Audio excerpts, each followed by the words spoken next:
Fala pessoal, Bruno Souza na área. Estou trazendo para vocês um vídeo para matar a curiosidade de quem quer saber como são esses extensores HDMI por dentro, tá?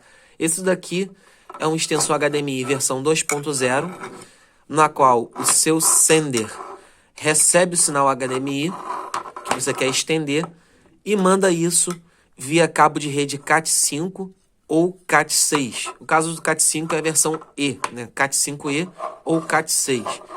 E o seu receiver, ele recebe o sinal via cabo de rede e sai HDMI aqui para você ligar na sua televisão, no seu projetor, para casos de longas distâncias, né? Esse modelo aqui promete até 120 metros de cabo de rede, ok? Vamos lá. Como é que é isso aqui por dentro? Como é que isso aqui trabalha? Vamos abrir primeiro aqui o sender.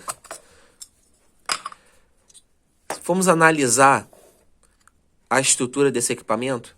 Ela consiste basicamente em que? Nós temos aqui a entrada de sinal que passa por esse circuito integrado. Esse circuito integrado manda esses dados para este microprocessador.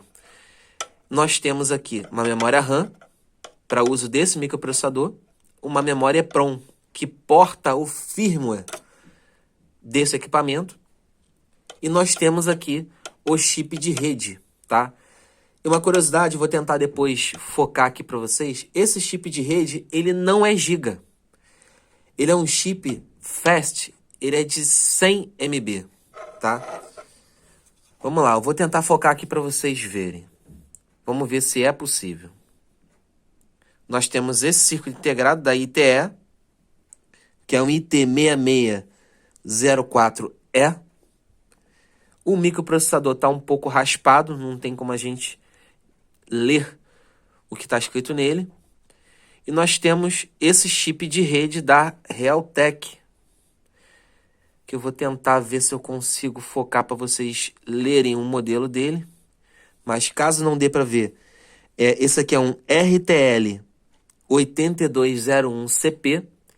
Então, se vocês procurarem no datasheet aí, vocês vão ver que ele é um chip que trabalha a 100 MB.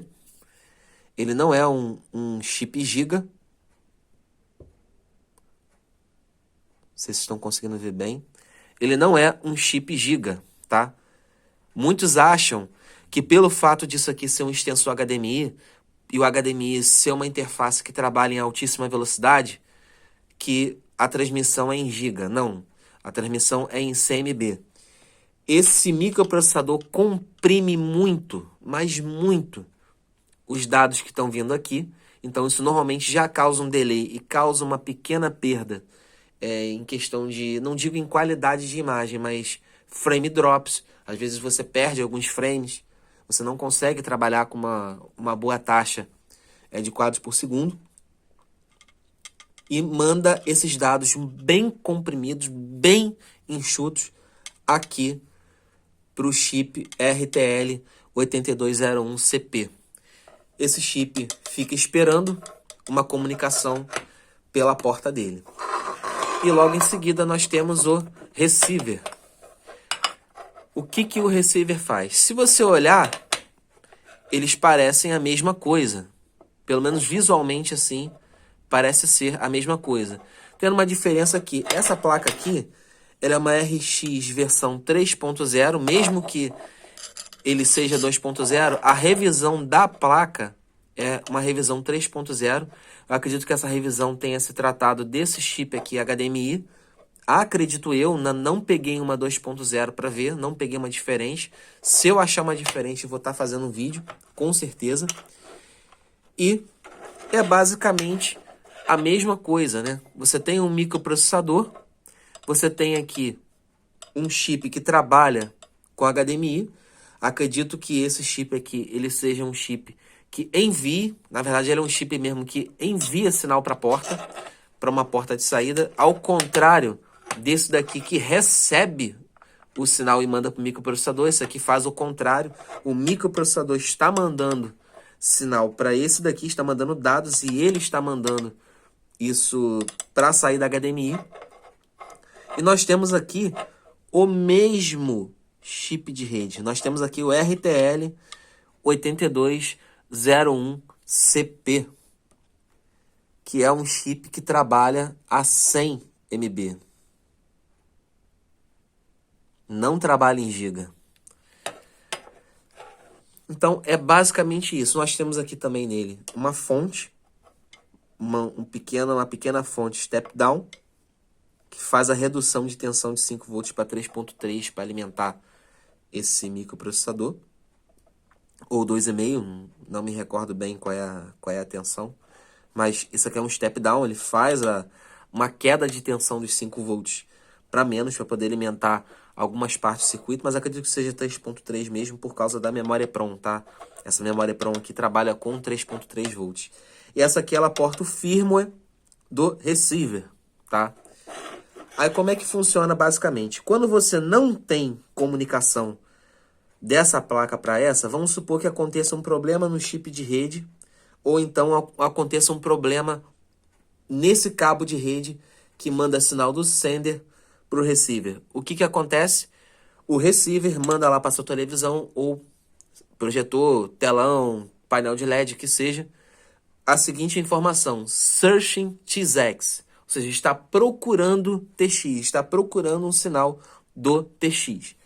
Quando você tem comunicação entre as duas placas sem sinal de vídeo na sender, ele mostra a seguinte informação: Check TX Input Signal, ou seja, cheque o sinal de entrada na send card. E quando você tem o sinal, funciona normalmente, ele manda sinal normalmente. Quando você não força uma resolução Full HD aí no seu computador ou dispositivo que seja, ele automaticamente opera em 720p para mandar para cá. Agora, caso você lá no seu computador force a resolução 1080, funciona normalmente, ele manda 1080 e aqui passa a sair com resolução 1080. Então, eu estou mostrando aí para vocês, só mesmo por curiosidade, para vocês que queriam saber como são esses dispositivos por dentro. Espero aí que tenha matado a curiosidade de vocês. Agora, uma outra coisa também curiosa é que se você tiver aí um switch gigabit, um switch que já consiga trabalhar com mais velocidade, eu não cheguei a testar com um switch de 100 megas, até hoje não fiz isso, eu testei com switch giga. Você consegue usar uma única send card, você manda o sinal de rede aqui para uma porta do switch e você consegue dividir outras portas para vários receivers. Eu já consegui trabalhar até com 3 receivers ao mesmo tempo e não tive problema. Mais do que isso, não testei. Mas já consegui trabalhar com um único sender e até 3 receivers ao mesmo tempo recebendo sinal da porta de um switch, tá bom? Então, espero que vocês tenham gostado aí do vídeo. Quem gostou, dá um like. Agradeço aí, isso é uma parada que fortalece bastante o canal. E vamos que vamos. Um forte abraço. Tamo junto.